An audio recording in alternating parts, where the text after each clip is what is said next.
Welcome. Historians read a lot, and we read a lot because we also write a lot.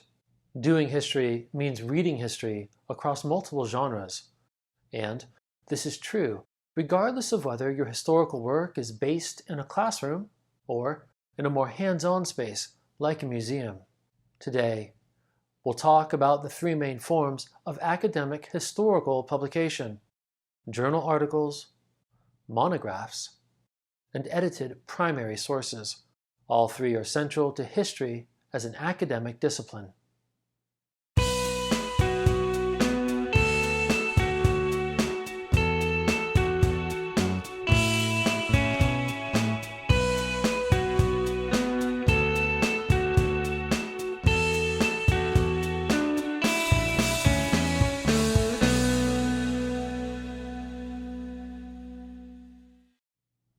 In recent times, due in part to the COVID-19 pandemic, there has been cultural debate about whether experts should be trusted. Academics are generally thought of as experts, but this raises an important question. What is an expert? Let's start with the process of elimination. First, experts do not necessarily agree on everything. And second, experts are not automatically right about everything. If we look at any academic discipline, we'll find both areas of agreement and areas of disagreement. Within an academic discipline, some views will be more mainstream and common, others less so, and still others will be considered either fringe or simply beyond the bounds of respectable academic opinion. And here we come to one of the more contentious of academic words: revisionism. This is a word with two meanings. The first meaning exists at a popular level, that is, among those without academic expertise. There, revisionism is often seen as a negative thing.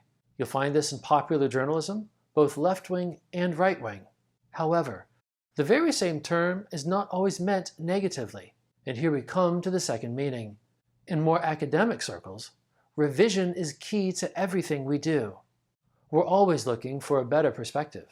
A so-called revisionist argument is simply one that challenges inherited assumptions.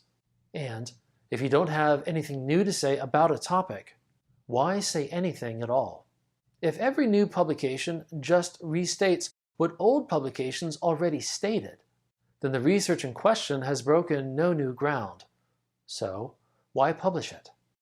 But we must also be careful. New arguments and new perspectives must be driven by much more than mere opinion, or, what is worse, academic ego. And new ideas cannot simply allege conspiracy on the part of those who share the dominant, more familiar perspective. Every academic argument, no matter how revisionist, must be evidence-based. Academics have expertise only insofar as their knowledge of their respective academic discipline remains current. And in this sense, we can indeed draw a line between those academics with greater expertise and those with less. So, to summarize, expertise involves several things: knowledge of the relevant evidence, knowledge of agreement within the discipline, and finally, knowledge of disagreement, again, within the discipline. Academic publication is different from non-academic publication because academic publication utilizes academic peer review. Most simply stated, academic peer review is academic quality control. Before an author's work is published, it goes through a vetting process by other academics in the same field, and the academics asked to do peer review are generally those known for being active within their discipline. Peer review is often done blind. That is, the reviewer doesn't know the identity of the author, and the author doesn't know the identity of the reviewer. This helps to eliminate any interpersonal bias. As part of the review process, reviewers will do such things as offer suggestions on how to improve a work, as well as their own judgment on whether the work under review should be published. The original author then gets to take on their suggestions, or they get to justify why they refused to do so. A bit of back and forth then often happens, and the work is published once the relevant parties are satisfied with the final product. And the relevant parties include the author, the reviewers, and anyone else involved, such as a book publisher or journal editor. Peer review does not mean that published academic work is perfect, but it does mean that published academic work is generally better than work that either lacks peer review and/or isn't written by someone with expertise. Let's now look at the major forms of academic publication by historians. We'll start with journal articles, which are published academic research essays. Journal articles appear in journals, and journals are among the oldest forms of academic publication, going all the way back to the 17th century. Here we see the front page of the first issue of Philosophical Transactions, the journal of the Royal Society in Great Britain, one of the oldest organizations in world history dedicated to scientific research and publication. Journals dedicated to historical research are a more recent development. They began to take off in the latter 19th century.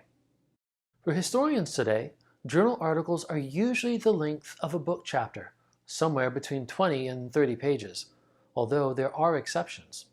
Journal articles are self-contained.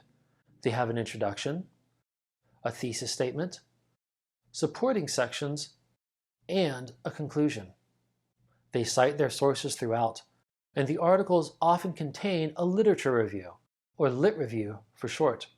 The lit review discusses both relevant prior academic work and how this new essay engages with that same earlier material.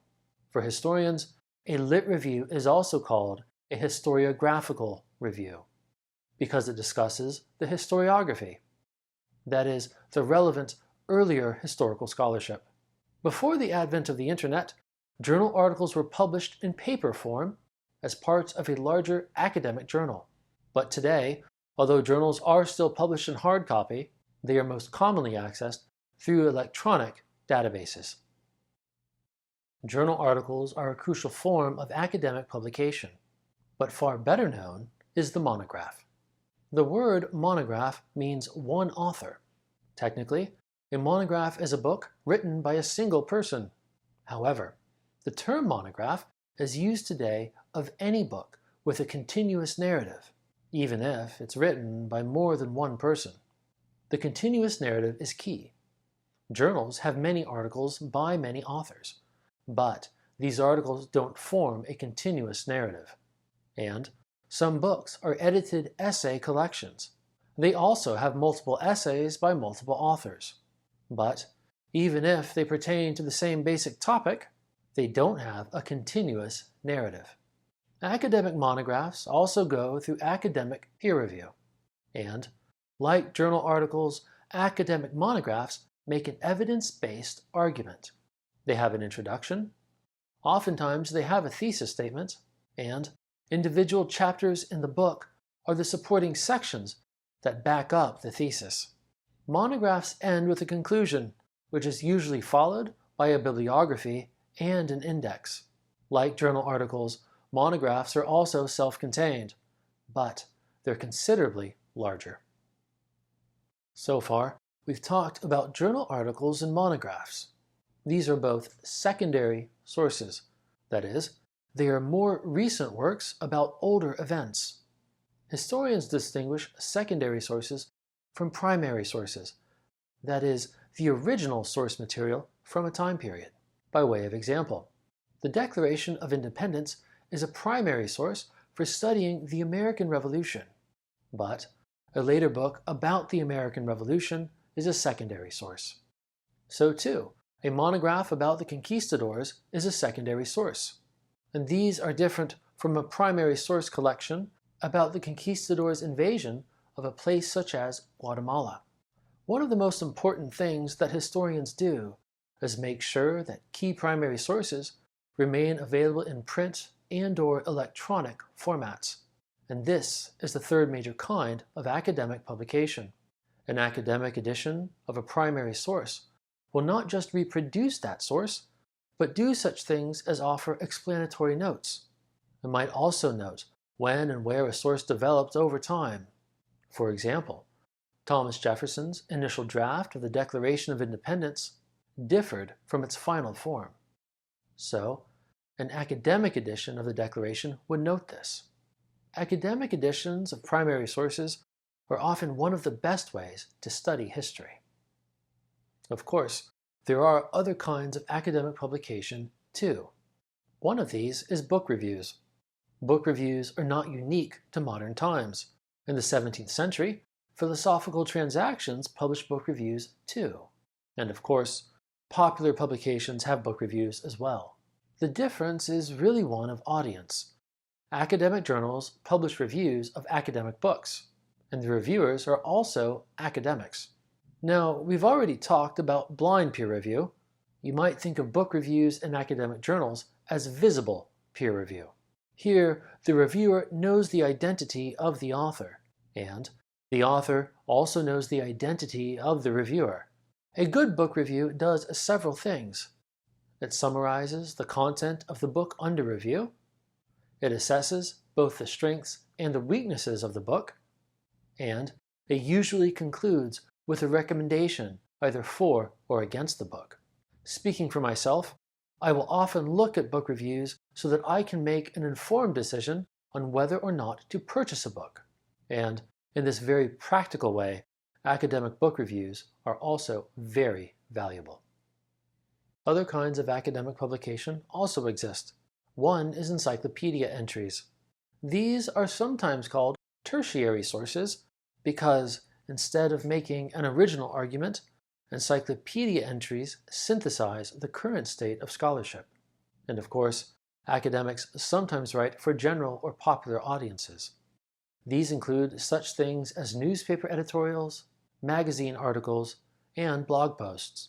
However, these usually do not go through the same sort of vetting process as journal articles, monographs, or edited primary sources. Of course, professional historians don't just research in archives, nor do we just work in front of our computers. There are a number of hands-on ways to use a history degree. These include such things as working in museums or archives, and this work really is invaluable. On the one hand, it brings the past into the present. Museums are a great example here. On the other hand, hands-on work makes research possible, and a great example of this is the archive. You can't reprint every possible primary source, so you preserve them, making them available when needed. Fortunately, the digital revolution brought on by the internet has resulted in many sources being scanned and placed online, oftentimes in databases. Some databases require a subscription, while others are open access. As society becomes more and more digital, the digital side of historical research will continue to grow. That's all for now. Thanks so much for watching. Please hit the subscribe button, feel free to leave a comment, and I'll see you next time.